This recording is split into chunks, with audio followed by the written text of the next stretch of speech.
Olha, gente, agora vamos continuar falando de saúde, porque na semana de conscientização e combate ao câncer de rim, o TN faz um alerta. A doença é silenciosa e geralmente não apresenta sintomas na fase inicial.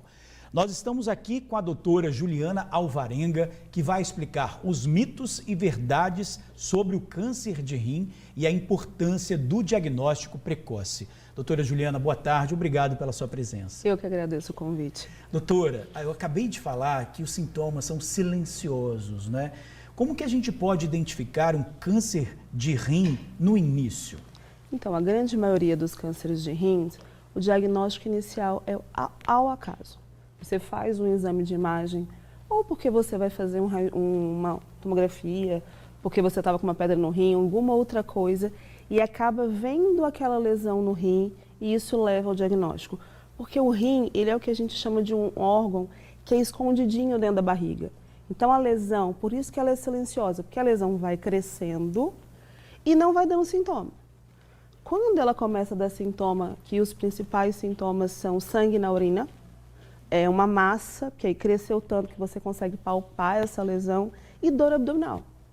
Então, quando você já tem sintoma, a lesão já está mais avançada, mas esse início, ele é silencioso porque ela vai crescendo paulatinamente sem dar sintomas. Agora, o câncer de rim, ele, dizer assim, vou falar provocado, mas, por exemplo, ele é hereditário ou alguns hábitos que a gente tem na vida podem provocar o câncer de rim?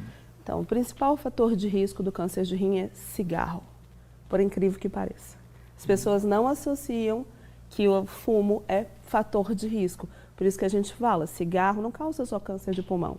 É câncer de pulmão, câncer de laringe, faringe, traqueia, fígado, bexiga e rim. E por que o rim, o cigarro, doutora? Porque o nosso rim, ele filtra todas as substâncias do nosso organismo, inclusive as substâncias tóxicas do cigarro que caem na nossa corrente sanguínea. Nossa, a juventude agora fumando com esse vape.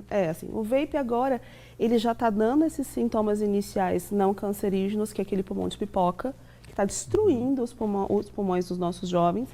E futuramente a gente vai ter problema também, vai chegar na minha área, os problemas causados para câncer. Mas o câncer de rim, além disso, a gente tem a questão de hábitos de vida. E aí isso envolve controle do peso, uma alimentação saudável. A hipertensão também é um fator de risco, então a gente precisa cuidar da nossa pressão arterial. Além disso, a hipertensão ela também pode levar a uma doença renal crônica, que ela pode levar a diálise. Isso também é fator de risco para câncer de rim, mas a gente também tem, em menor incidência, aqueles cânceres de rim associados a síndromes hereditárias. Aí a gente tem doença de von Hippel-Lindau, o carcinoma papilífero hereditário, mas isso aí é uma incidência menor. E vamos falar do tratamento, doutora, né? Assim, uma curiosidade, não dá nenhuma dor? A pessoa não sente nenhuma dor no início? Inicialmente, não. Porque, assim, os nossos órgãos na barriga e o intestino, ele é fluido, até porque a gente tem que ter o peristaltismo. Então, ele vai crescendo, o nosso organismo vai se adaptando ali em torno dele.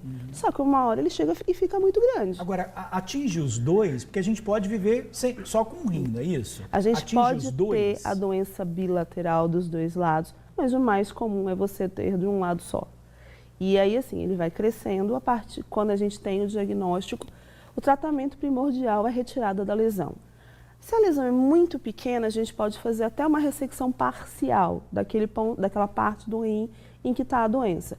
Se for uma lesão maior, às vezes a gente precisa tirar o rim todo. E como você disse, a gente consegue viver com um rim só.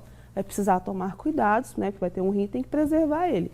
Mas a gente faz a retirada do rim e a pessoa vive normalmente. A partir dessa cirurgia, se o paciente tiver fatores de risco para recidiva, tumores grandes que acometem linfonodos, histologias mais agressivas, a gente pode até fazer um tratamento que hoje em dia está muito em voga, que é o preventivo, que para a gente é o adjuvante.